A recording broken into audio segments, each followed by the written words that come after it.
Hello and welcome back to A Room with Perfume, where we talk about all things fragrance, or welcome if this is your first video.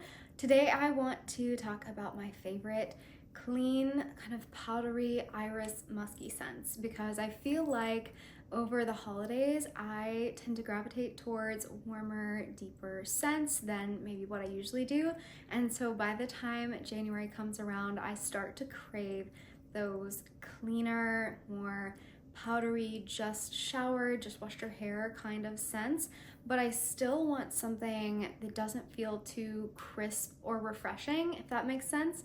So I feel like those powdery musk iris fragrances fill this season so beautifully. So today is going to be my favorite musk iris fragrances that have that clean powdery feel. First up, Diptyque Orphéon.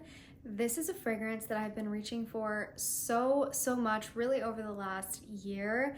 Ever since I smelled this, I could not get it out of my head, and I finally had to get a bottle.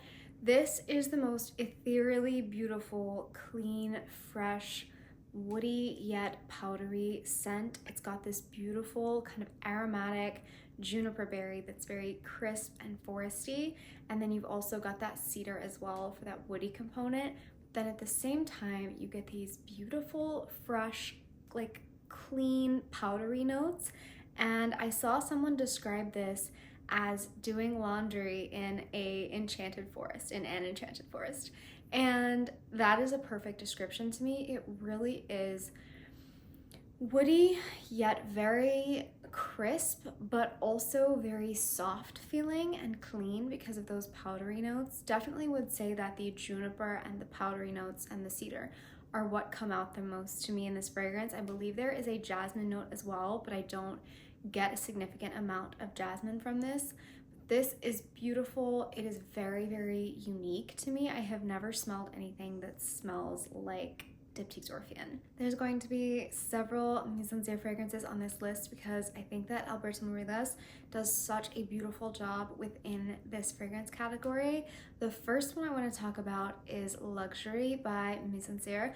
This was inspired by a woman sitting in front of a vanity applying a powdered compact, and you get this beautiful powdery facet, but you also get some really bright citrus in the opening that I think kind of balances that almost powdery, slightly vintage effect and makes it so modern and wearable. You get that bergamot oil in the opening, and then there's iris, there's musk, there's ambroxan in this. There are some deeper notes in the base when you look at the note list, but I wouldn't say that this dries down. I think that like there's benzoin and tonka in the base, maybe some vanilla, but I don't get a lot of those, like a heavy presence from those deeper, more intense notes. I think they just like are in the background, kind of rounding out the fragrance. To me, this just feels like a beautiful, clean, powdery musk iris that nods to a vintage fragrance but feels so wearable and modern and has that beautiful bright citrus in the opening.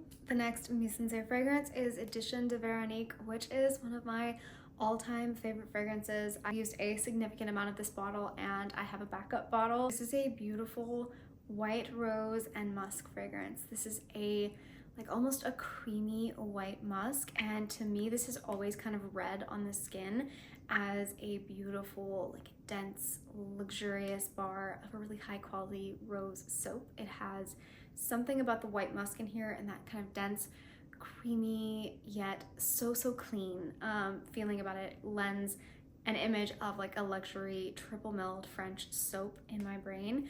The rose in here is very light and fresh and dewy. It's not a sweet, dense, jammy rose at all. This is very fresh, very clean, but it also has this enveloping, soft coziness because of that musk.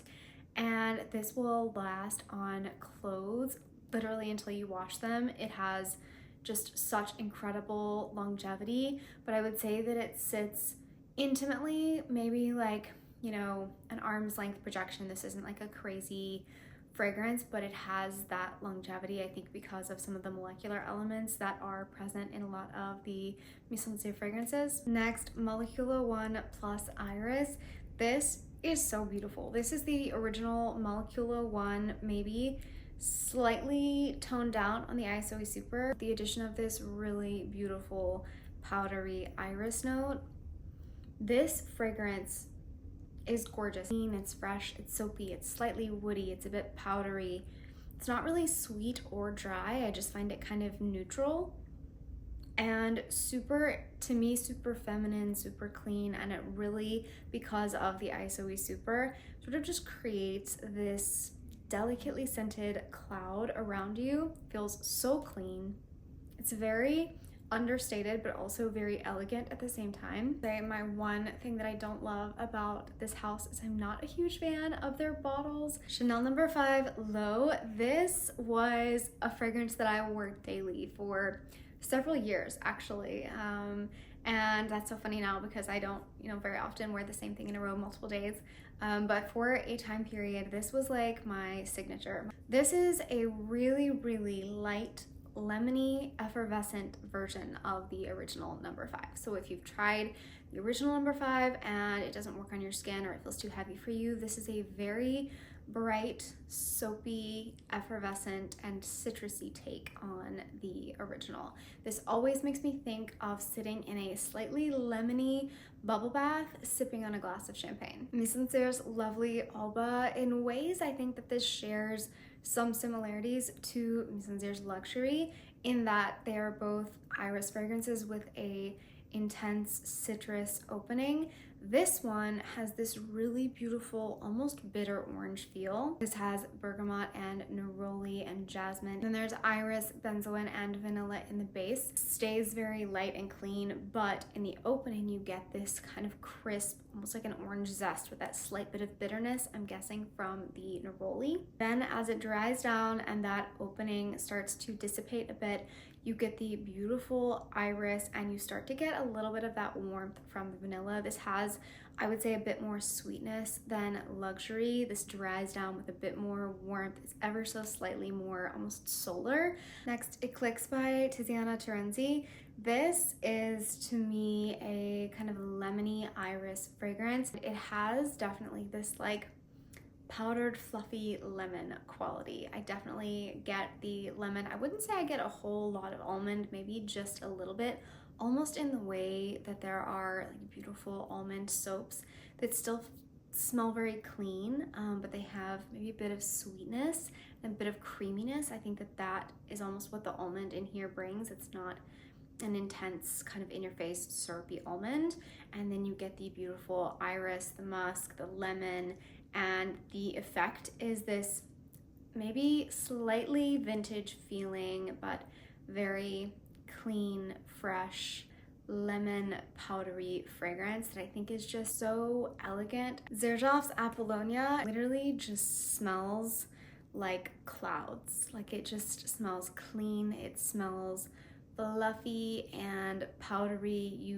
I think there's also white florals in here, but I would say that they're very, very subtle. This just is like ethereal and beautiful and perfectly clean. I would say that this is one of the most like pure white musk fragrances on this list, and that I don't really get a whole lot else going on, but I think it's so beautifully done. Musk Eternal by Misencer. This is the last Misencer on this list, and this is so powdery. You have to love like a densely powdery, almost like a baby powder kind of scent to like this.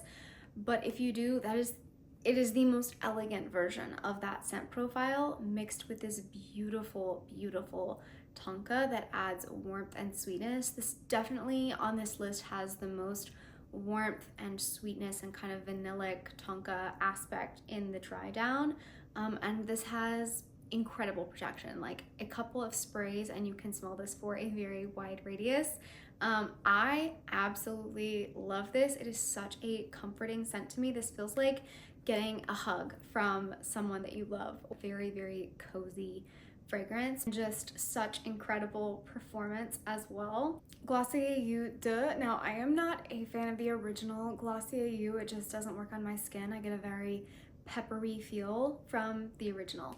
But this one, I absolutely love. There's notes of Palo Santo, frankincense that lend this kind of incensed feel. And then in the dry down, you have that like Ambrox musky base. So violet in here as well, so you get a bit of that powdery purple floral. Violet, I think, lends a little bit more of a crisp feel than like an iris, for example. So this one feels very clean, and I love that Palo Santo frankincense. It just, I think, adds a little bit of something really interesting to this fragrance while still feeling kind of clean and fresh. I prefer this by leaps and bounds over the original Glossier You. And that is it. That is my list of my favorite clean, musky, powdery, iris, musk fragrances. I hope you enjoyed, and let me know in the comments if there's any other videos that you would like to see in the coming weeks, and I'll see you in the next video.